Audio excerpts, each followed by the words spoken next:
जय माता रानी की स्वागत है दोस्तों आपका महायोग टीवी चैनल में। अगर आप अपनी जिंदगी में सफल होना चाहते हैं और एक समझदार व्यक्ति बनना चाहते हैं तो इस चैनल को प्लीज सब्सक्राइब करें, जिससे आपको भगवान से जुड़ी हुई सभी बातों का ज्ञान कराया जाएगा। तो इस वीडियो में हम बात करेंगे, चलिए जानते हैं महालक्ष्मी की संपूर्ण व्रत कथा। श्री महालक्ष्मी व्रत कथा। श्री गणेशाय नमः। एक समय महर्षि श्री वेदव्यास जी हस्तिनापुर पधारे। उनका आगमन सुन महाराज धृतराष्ट्र उनको आदर सहित राजमहल में ले गए। स्वर्ण सिंहासन पर विराजमान कर चरणोदक ले उनका पूजन किया। श्री व्यास जी से माता कुंती तथा गांधारी ने हाथ जोड़कर प्रश्न किया, हे महामुने, आप त्रिकालदर्शी हैं, आपसे हमारी प्रार्थना है कि आप हमको कोई ऐसा सरल व्रत तथा पूजन बताएं जिससे हमारा राज्य लक्ष्मी, सुख संपत्ति, पुत्र पौत्रादि व परिवार सुखी रहे। इतना सुन श्री वेद व्यास जी कहने लगे, हम एक ऐसे व्रत का पूजन व वर्णन कहते हैं जिससे सदा लक्ष्मी जी का निवास होकर सुख समृद्धि की वृद्धि होती है। यह श्री महालक्ष्मी जी का व्रत है जिसे प्रतिवर्ष आश्विन कृष्ण अष्टमी को विधिवत किया जाता है। हे महामुनि, इस व्रत की विधि हमें विस्तार पूर्वक बताने की कृपा करें। तब व्यास जी बोले, हे देवी, यह व्रत भाद्रपद शुक्ल अष्टमी से प्रारंभ किया जाता है। इस दिन स्नान करके 16 सूत के धागों का डोरा बनाएं, उसमें 16 गांठ लगाएं, हल्दी से पीला करें। प्रतिदिन 16 दूब व 16 गेहूं डोरे को चढ़ाएं। आश्विन क्वानर कृष्ण अष्टमी के दिन उपवास रखकर मिट्टी के हाथी पर श्री महालक्ष्मी जी की प्रतिमा स्थापित कर विधि पूर्वक पूजन करें।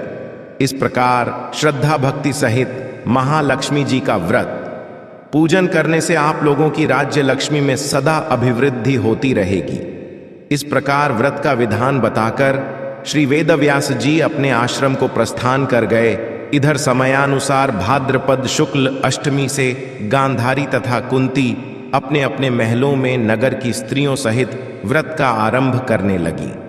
इस प्रकार 15 दिन बीत गए। 16वें दिन आश्विन कृष्ण अष्टमी के दिन गांधारी ने नगर की सभी प्रतिष्ठित महिलाओं को पूजन के लिए अपने महल में बुलवा लिया।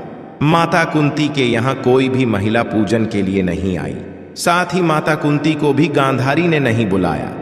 ऐसा करने से माता कुंती ने अपना बड़ा अपमान समझा। उन्होंने पूजन की कोई तैयारी नहीं की एवं उदास होकर बैठ गईं। जब पांचों पांडव युधिष्ठिर, अर्जुन, भीम, नकुल और सहदेव महल में आए तो कुंती को उदास देखकर पूछा, हे माता, आप इस प्रकार उदास क्यों हैं? आपने पूजन की तैयारी क्यों नहीं की? तब माता कुंती ने कहा, हे पुत्र, आज महालक्ष्मी जी के व्रत का उत्सव गांधारी के महल में मनाया जा रहा है। उन्होंने नगर की समस्त महिलाओं को बुला लिया और उसके 100 पुत्रों ने मिट्टी का एक विशाल हाथी बनाया, जिस कारण सभी महिलाएं उस बड़े हाथी का पूजन करने के लिए गांधारी के यहाँ चली गईं, लेकिन मेरे यहाँ नहीं आई। ये सुनकर अर्जुन ने कहा, हे माता, आप पूजन की तैयारी करें और नगर में बुलावा लगवा दें कि हमारे यहाँ स्वर्ग के ऐरावत हाथी की पूजन होगी। इधर माता कुंती ने नगर में ढिंढोरा पिटवा दिया और पूजा की विशाल तैयारी होने लगी। उधर अर्जुन ने बाण के द्वारा स्वर्ग से ऐरावत हाथी को बुला लिया। इधर सारे नगर में शोर मच गया कि कुंती के महल में स्वर्ग से इंद्र का ऐरावत हाथी पृथ्वी पर उतार कर पूजा जाएगा। समाचार को सुनकर नगर के सभी नर नारी, बालक एवं वृद्धों की भीड़ एकत्र होने लगी। उधर गांधारी के महल में हलचल मच गई। वहां एकत्र हुई सभी महिलाएं अपनी अपनी थालियां लेकर कुंती के महल की ओर जाने लगीं। देखते ही देखते कुंती का सारा महल ठसाठस भर गया। माता कुंती ने ऐरावत को खड़ा करने हेतु अनेक रंगों के चौक पुरवाकर नवीन रेशमी वस्त्र बिछवा दिए। नगरवासी स्वागत की तैयारी में फूलमाला, अबीर, गुलाल, केशर हाथों में लिए पंक्तिबद्ध खड़े थे। जब स्वर्ग से ऐरावत हाथी पृथ्वी पर उतरने लगा तो उसके आभूषणों की ध्वनि गूंजने लगी। ऐरावत के दर्शन होते ही जय जयकार के नारे लगने लगे। सायंकाल के समय इंद्र का भेजा हुआ हाथी ऐरावत माता कुंती के भवन के चौक में उतर आया।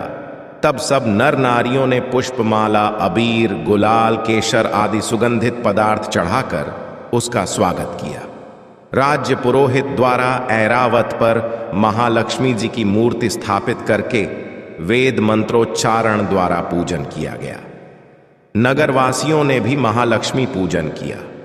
फिर अनेक प्रकार के पकवान लेकर ऐरावत को खिलाए और यमुना का जल उसे पिलाया गया। राज्य पुरोहित द्वारा स्वस्ति वाचन करके महिलाओं द्वारा महालक्ष्मी का पूजन कराया गया। 16 गांठों वाला डोरा लक्ष्मी जी को चढ़ाकर अपने अपने हाथों में बांध लिया। ब्राह्मणों को भोजन कराया गया। दक्षिणा के रूप में स्वर्ण आभूषण, वस्त्र आदि दिया गया। तत्पश्चात महिलाओं ने मिलकर मधुर संगीत लहरियों के साथ भजन कीर्तन कर संपूर्ण रात्रि महालक्ष्मी व्रत का जागरण किया। दूसरे दिन प्रातः राज्य पुरोहित द्वारा वेद मंत्रोच्चार के साथ जलाशय में महालक्ष्मी जी की मूर्ति का विसर्जन किया गया। फिर ऐरावत को विदा कर इंद्रलोक को भेज दिया।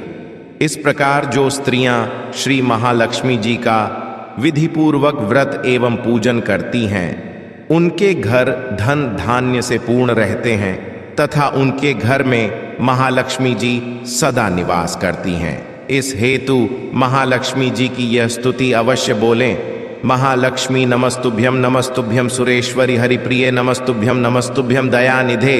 हमें आशा है कि माँ महालक्ष्मी की कथा आपको बहुत अच्छी लगी होगी, तो आप इस वीडियो को लाइक जरूर करें।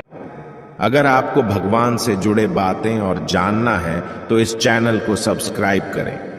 फिर आप इस चैनल पर भी जाकर देख सकते हैं। बहुत सी वीडियो हमने बनाई है और जिन पर आपको बहुत अच्छी अच्छी ज्ञान की बातें पता लग जाएंगे। तो एक बार हमारे चैनल पर भी आप जरूर देखें।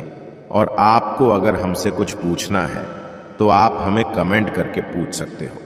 मिलते हैं किसी नई वीडियो में।